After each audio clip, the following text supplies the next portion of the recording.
오늘도 하나님의 말씀으로 하루를 시작하는 모든 분들께 하나님의 평강이 함께 하시기를 소망합니다. 이제 성령님의 임재와 도우심을 구하는 기도를 드리겠습니다.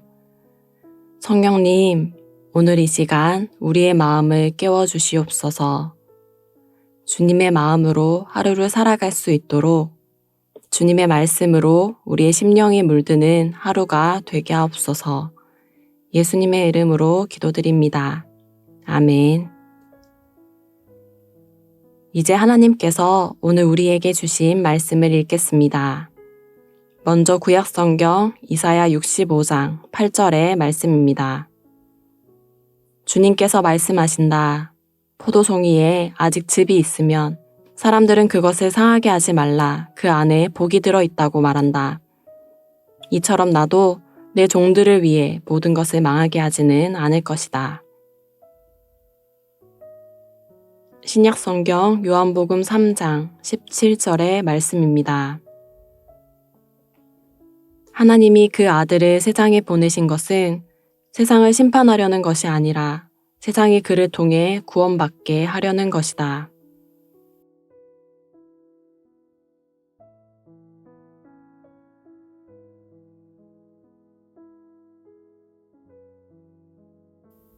이번에는 순서를 바꾸어서 다시 한번 읽겠습니다. 하나님이 그 아들을 세상에 보내신 것은 세상을 심판하려는 것이 아니라 세상이 그를 통해 구원받게 하려는 것이다. 주님께서 말씀하신다. 포도송이에 아직 즙이 있으면 사람들은 그것을 상하게 하지 말라. 그 안에 복이 들어있다고 말한다. 이처럼 나도 내 종들을 위해 모든 것을 망하게 하지는 않을 것이다. 이제 잠시 말씀을 묵상하겠습니다. 오늘 말씀이 내 마음에 주신 감동이나 울림이 있다면, 그런 표현이나 단어가 있다면 그 말씀을 음미하듯 다시 생각하고 마음에 되새기는 심정으로 묵상하시면 좋겠습니다.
하나님께서 예수님을 보내신 목적은 죄에 빠져 죽게 된 우리를 구원하시기 위함이었습니다. 그리고 그 동기는 바로 사랑입니다. 인류의 끊임없는 불신과 반역에도 불구하고 하나님께서는 여전히 인간을 사랑하신다는 사실은 참으로 놀랍지 않습니까?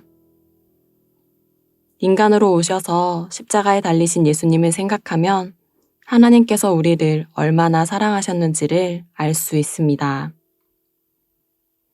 우리를 향한 하나님의 러브스토리는 이렇습니다. 성경이 가르치는 바와 같이 모든 사람은 죄 아래 있어서 멸망을 피할 수가 없는 상태였습니다. 그런데 하나님께서 예수 그리스도를 통해 인생들을 구원하기로 작정하신 것입니다. 이 일은 창세전에 이미 계획된 일이었습니다. 처음부터 이 모든 일을 계획해 놓으시고 때가 되매 그 아들을 세상에 보내신 것입니다. 이 일은 율법이나 종교, 그 밖에 다른 어떤 수단을 동원할지라도 불가능한 일이었습니다. 우리를 죄의 속박에서 벗어나게 할 것은 이 땅에 아무것도 없었습니다. 오직 예수 그리스도를 통해서만이 가능했습니다. 하나님께서는 그저 예수님을 믿기만 하면 우리를 의롭다 칭해 주시고 거룩한 자녀로 삼아 주시겠다 말씀하십니다. 여기에 다른 어떤 조건도 더하지 않고 오직 믿음만을 요구하십니다. 어떤 고행이나 수양이 필요하지도 않고 많은 지식이나 돈이 필요한 것도 아닙니다. 그저 믿기만 하면 됩니다. 세상을 심판하기 위해서가 아니라 구원받게 하기 위해서라는 것. 그것도 어떤 조건도 더하지 않고 그 아들을 믿기만 하면 된다는 것. 어떻습니까? 우리를 향한 하나님의 마음을 읽을 수 있지 않겠습니까? 결국 하나님은 어떤 사람도 죄 가운데 멸망하는 것을 원치 않으신다는 것입니다. 모든 사람이 다 구원에 이르기를 원하신다는 것입니다. 포도원 농부들의 마음을 통해 하나님 아버지의 마음을 생각해 봅시다. 어떠한 이유로든 포도 농사를 실패한 농부들은 상하거나 먹을 수 없는 포도를 걸러내는 과정을 가집니다. 그 과정에서 가끔 괜찮은 포도송이를 발견할 때 그 마음이 어떻겠습니까? 특별히 성경은 거기 복이 있다 라고 표현합니다. 포도원 농부에게 그 남은 포도송이가 그의 마음을 아주 흡족하게 한다는 의미입니다. 포도 농사에 실패한 포도원 주인들에게는 괜찮은 포도송이 하나가 아쉽기 때문입니다. 하나님은 이러한 포도원 농부들의 말을 인용하면서 나도 내 종들을 위하여 모든 것을 망하게 하지는 않을 것이라고 말씀하십니다. 하지만 이 말이 제 귀에는 이렇게 들립니다. 사실은 내 종들뿐만이 아니라 악인의 죽는 것도 마음이 아파서 한 사람이라도 더 구원을 얻기 위해 모든 것을 망하게 하지는 않을 거라고.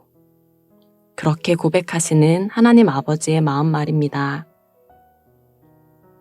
이런 하나님 아버지의 마음을 경험한 여러분의 마음은 어떠합니까? 멸망의 길로 가고 있는 세상의 수많은 영혼에 대한 여러분의 관심 지수를 체크해 봅시다. 나는 하나님의 마음을 아는지의 여부가 드러나게 될 것입니다. 기도드리겠습니다. 잃었다 찾은 양을 그토록 기뻐하시는 하나님, 하나님 아버지의 마음을 알게 하소서.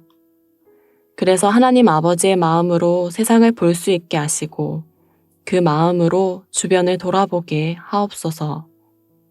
세상을 그리고 인생을 너무나도 사랑하셔서 독생자를 주신 그 사랑을 우리만 알고 있지 않고 하나님의 마음으로 전할 수 있게 하옵소서. 예수님의 이름으로 기도드립니다. 아멘. 혹시 기도와 묵상 가운데 더 머물러 있기를 원하시면 기도와 묵상을 계속 이어가셔도 좋습니다. 그리고 교회의 공동 기도 제목으로 기도해 주셔도 좋겠습니다. 오늘 하루 하나님의 평강이 함께하기를 다시 한번 기원합니다.